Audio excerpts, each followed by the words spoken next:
श्री शिवाय नमस्तुभ्यम दर्शकों, आप सभी पर महादेव की कृपा सदैव बनी रहे। प्रिय श्रोताओं, आज है अगहन यानी कि मार्गशीर्ष मास के शुक्ल पक्ष का भौम प्रदोष व्रत यानी कि मंगल प्रदोष व्रत। वो पावन तिथि जो समस्त मनोकामनाओं की पूर्ति करती है, सभी बाधाओं का नाश करती है और भगवान शिव की अद्भुत कृपा प्रदान करने के लिए जानी जाती है। मंगलवार का दिन स्वयं मंगलदेव का प्रिय और प्रदोष काल भगवान महादेव का परम प्रिय है। इसलिए आज का यह योग भक्तों के लिए अत्यंत शुभ, दुर्लभ और सिद्धिदायक है। आज आप श्रवण करेंगे भौम प्रदोष व्रत की वो दिव्य कथा, जिसके स्मरण मात्र से जीवन के संकट दूर होते हैं, ग्रह दोष शांत होते हैं और घर परिवार में सुख समृद्धि का, शांति का वास होता है। और कथा प्रारंभ करने से पहले आइए हम सब विनम्र भाव से भगवान शिव और मंगलदेव के चरणों में प्रार्थना करें कि हे भोलेनाथ, हे मंगलदेव, हमारी सभी मनोकामनाओं को पूर्ण करें, हमारे पाप, कष्ट और बाधाओं का नाश करें, हमें शुभ कर्म के लिए शक्ति प्रदान करें और हम सबके जीवन में सुख, शांति और आनंद का आशीर्वाद दें। दर्शकों, इस बार 2 दिसंबर मंगलवार के दिन प्रदोष व्रत रखा जाएगा और प्रदोष काल का समय रहेगा शाम के 4:51 से 6:21 तक। भौम प्रदोष व्रत की कथा। एक बार एक बूढ़ी माई थी जो भौम प्रदोष यानी मंगल देवता को अपना इष्ट देव मानकर सदैव मंगल का व्रत करती थी और सच्चे मन से मंगल देव का पूजन किया करती थी। उनका एक बेटा था जो मंगलवार को हुआ था, इस कारण उसको मंगलिया के नाम से पुकारा जाता। मंगलवार के दिन वो ना तो अपने घर को लिपती और ना ही जमीन खोदा करती थी।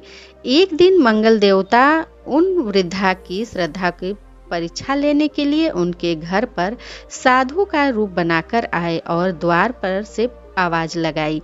तब बूढ़ी माई ने कहा, महाराज क्या आज्ञा है? साधु महाराज कहने लगे कि माई, बहुत भूख लगी है, भोजन बनाना है और मैं अपना भोजन स्वयं बनाऊंगा। इसके लिए तू थोड़ी सी धरती लीप दे तो तेरा पुण्य होगा। यह सुनकर बूढ़ी माई ने कहा, महाराज, आज तो मैं मंगलवार की व्रत हूँ, इसलिए मैं चौका नहीं लगा सकती। कहो तो जल का छिड़काव कर दूं, उस पर आप भोजन बना लीजिएगा। साधु महाराज कहने लगे, मैं तो गोबर के से ही लिपे हुए चौक पर खाना बनाता हूँ।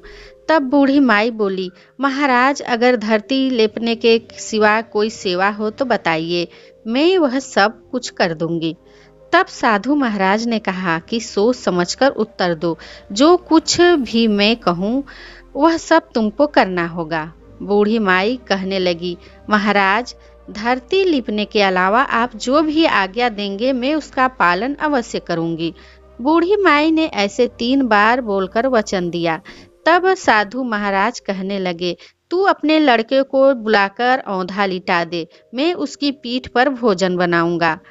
साधु महाराज की यह बात सुनकर बूढ़ी माई तो मौन रह गई। साधु महाराज ने कहा, बुला अपने लड़के को, अब सोच विचार कर क्या कर रही है। बूढ़ी माई मंगलिया मंगलिया कहकर उसे पुकारने लगी। थोड़ी देर के बाद उसका लड़का आ गया।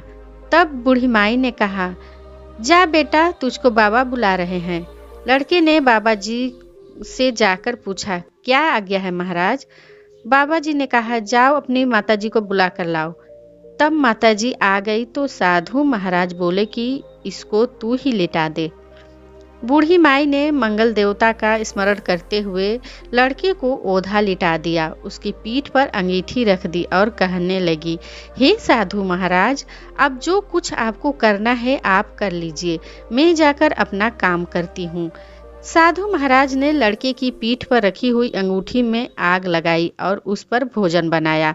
जब भोजन बन चुका तब साधु महाराज ने बूढ़ी माई से कहा, अब अपने लड़के को बुलाओ, वह भी आकर भोजन कर ले।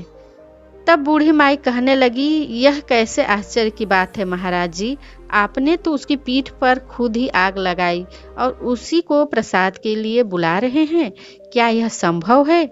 अब भी आप उसको जीवित समझते हैं? आप कृपया करके उसका स्मरण मुझसे अब मत करवाइए और भोजन लगाकर जहाँ जाना हो वहाँ जाइए। बूढ़ी माई मन ही मन बहुत दुखी थी। साधु महाराज के बार बार आग्रह करने पर बूढ़ी माई ने जैसे ही मंगलिया मंगलिया ऐसा कहकर आवाज लगाई, तुरंत ही एक ओर से दौड़ता हुआ उनका लड़का आ गया। साधु महाराज ने उस लड़के को प्रसाद दिया और कहा, माई तेरा व्रत सफल हो गया। तेरे हृदय में दया है और अपने इष्ट देव में अटल श्रद्धा है। इस कारण तुमको और तुम्हारे पुत्र को कभी कोई कष्ट नहीं पहुँचेगा। ऐसा कहकर मंगल देवता वहीं अंतर्ध्यान हो गए। ऐसी है मंगल प्रदोष व्रत की महिमा। भक्तों के जैसे संकट होते हैं वह सभी मंगल देव दूर करते हैं। प्रदोष व्रत सभी नवग्रहों के दोषों को दूर करने और नवग्रहों की कृपा पाने के लिए रखे जाते हैं। कुंडली में जैसा भी ग्रह दोष हो वह नवग्रहों की पूजा करने या नवग्रहों की कथा सुनने से दूर हो जाता है। अब आइए दर्शकों सुनते हैं प्रदोष व्रत की कथा। एक गांव में एक निर्धन विधवा ब्राह्मणी रहती थी और उसके साथ उसका एक पुत्र भी था। भरण पोषण के लिए दोनों प्रतिदिन भीख मांगते और जो भी मिलता उससे अपनी भूख शांत करते थे। ब्राह्मणी कई वर्षों से प्रदोष व्रत का पालन करती आ रही थी। एक बार ब्राह्मण का पुत्र त्रयोदशी तिथि पर गंगा स्नान के लिए निकला। स्नान कराकर जब वह अपने घर के लिए आ रहा था तो रास्ते में उसका सामान लुटेरों से खो गया और लुटेरों ने उसका सारा सामान छीन लिया और वहां से फरार हो गए। कुछ समय बाद कि वहां राज्य के कुछ सैनिक आ पहुंचे और उन्होंने ब्राह्मण के पुत्र को लुटेरों का में से एक समझकर राजा के सामने प्रस्तुत कर दिया। राजा ने उसको लुटेरा समझकर उस ब्राह्मण युवक की दलील सुनने बिना ही उसे कारागार में डाल दिया। रात्रि में राजा के स्वप्न में भगवान शिव आए और ब्राह्मण युवक को मुक्त करने का आदेश देकर अंतर्ध्यान हो गए। राजा नींद से उठकर सीधे कारागार पहुंचा और युवक को मुक्त करने का आदेश दिया। राजा युवक के साथ लेकर महल लौटे, जहां राजा ने उस युवक का सम्मान दिया और उसे दान में कुछ मांगने के लिए कहा और युवक ने दान के रूप में सिर्फ एक मुट्ठी धान मांगा। राजा उसकी मांग सुनकर बहुत हैरान हो गए। राजा ने युवक से प्रश्न किया कि सिर्फ एक मुट्ठी धान से तुम्हारा क्या होगा? तुम और भी कुछ मांग सकते हो। ऐसा अवसर किसी को बार बार नहीं मिलता। युवक ने बहुत ही विनम्रता पूर्वक राजा से कहा, हे राजन, इस समय यह ध्यान मेरे लिए संसार का सबसे अनमोल धन है। मैं इसे अपनी माता को दूंगा, जिससे वह खीर बनाकर भगवान शिव को भोग लगाएंगी। फिर हम उसे ग्रहण कर अपनी भूख शांत करेंगे।